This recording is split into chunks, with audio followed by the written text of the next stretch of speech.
It's a great honour for me to be here among you this evening, having been to the 3 workshops that were mentioned in RD, in Drogheda and in Dundalk indeed, right here. And for us in Ireland 2016, this represents the culmination of all the sequence of county plans around the country coming into being. So I just want to give you a quick flavour of the national picture and where Louth fits in there, and then afterwards just speak about how significant your own county plan is. So in terms of the national picture, as I mentioned, there are 31 local authorities, obviously, including the city, the Dublin ones, and in Cork and in Galway we have the city councils.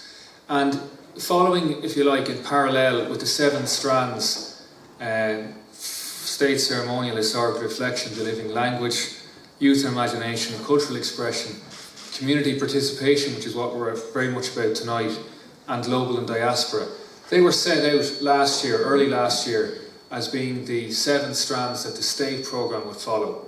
And then the county councils were asked, the local authorities were asked to lead the charge, as it were, in terms of that 6th strand, community participation, and how we might mobilise our citizens in Ireland to get together and to do something special in 2016. And it really has been a fantastic commitment on behalf of people such as yourselves. So we completed 84 individual workshops around the country, and those workshops have resulted in the county plans. Some counties launched their plans just before Christmas, and some have launched after Christmas. And I think our final one, or our second last one, will be on Friday night in Carlow, and then we have one more.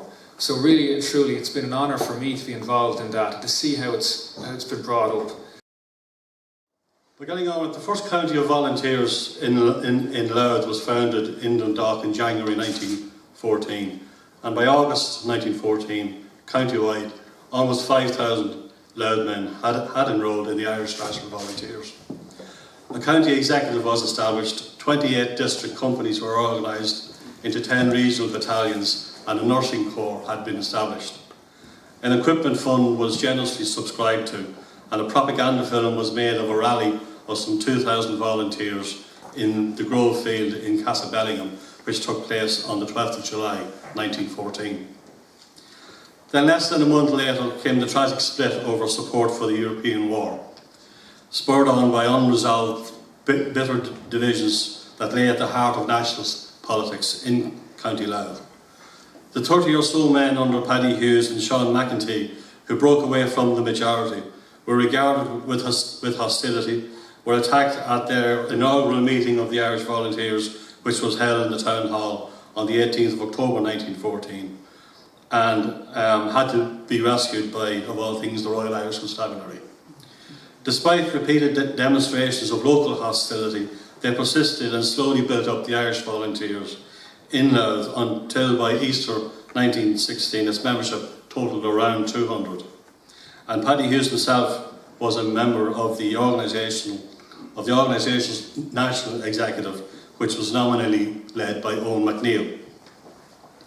Unknown to MacNeill, the Irish Volunteers were in fact controlled by a group of revolutionaries led by Thomas Clarke, Sean McDermott and Joseph Plunkett, who had determined in August 1914 to initiate a revolt in arms during the course of the European War. The date was set for Easter 1916.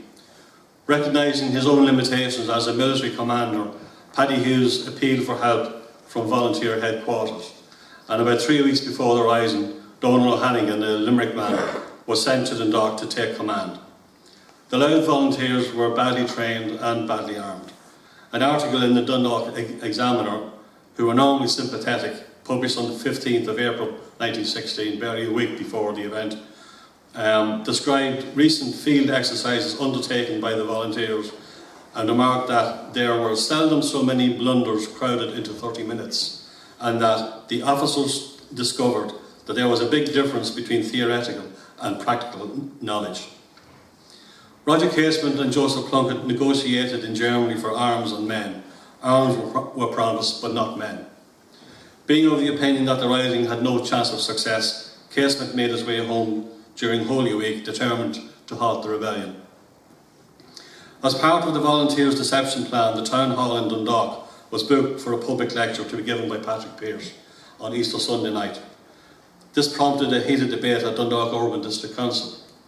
One councillor referred to the volunteers as representing, and I quote, a miserable minority of opinion in Ireland, and a newspaper report referred to the very birth of the Irish Volunteers as a mortal sin against our country.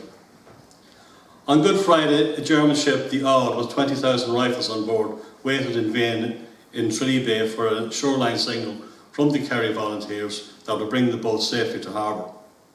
Arrested by the Royal Navy, the Odd was escorted to Cove, where it was scuttled by its crew and its cargo went to the bottom of the sea. On the same day, a caseman was arrested on lonely Bannostrand, exhausted by a submarine voyage from Germany. In the confusion, there would be no German arms and no German battalions. When the Louth volunteers mobilised on Easter Sunday morning, they had no idea of the crisis that had struck the volunteer leadership in Dublin during Holy Week, and that ultimately led Owen McNeill, the Commander-in-Chief, to issue strict orders on Saturday night, cancelling all planned manoeuvres for the following day. The majority of volunteers obeyed McNeill's orders. On Sunday, Pearse, MacDonald, Connolly, a reluctant Tom Clark and the other leaders decided to propose to postpone the rising for 24 hours. But it was too late for the 130 or so Louth volunteers who had mobilised and were already on the road to Dublin. They were to supplement their arms with rifles held by Redmond volunteers in Dundalk and Ardee. Their strategic objectives were to seize and destroy Slane Bridge, rendezvous with Meath volunteers at the Hill of Tara, where at 7 p.m. on Sunday night, and not earlier, they were to proclaim the Irish Republic.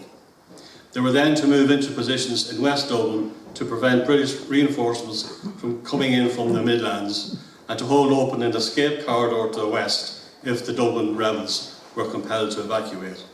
And they were to do all of this on foot without alerting the authorities that something big was planned.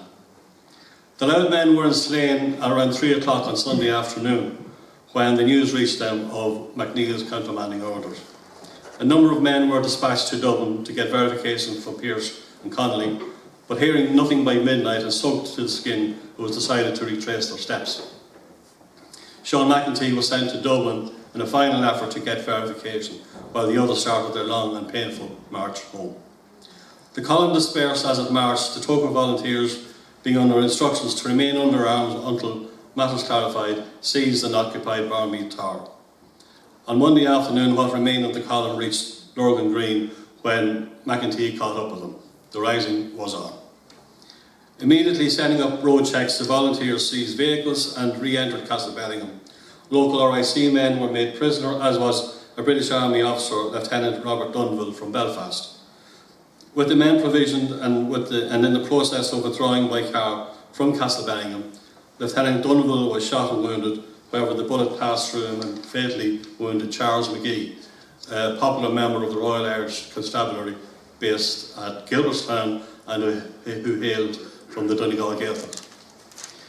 As the convoy made its way from Castlebellingham, cars got separated and the lead vehicles, failing to make contact with the Meath volunteers at Tara, made their way to Turleston House, just outside Manchester. In total, about 30 of the Louth volunteers reached this objective some 36 hours after they had first mobilised.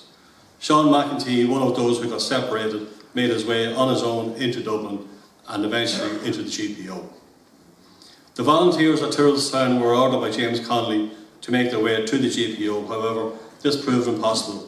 So like their comrades in Barmead Tower, they remained isolated from the main events until after the surrender in Dublin on the 29th of April.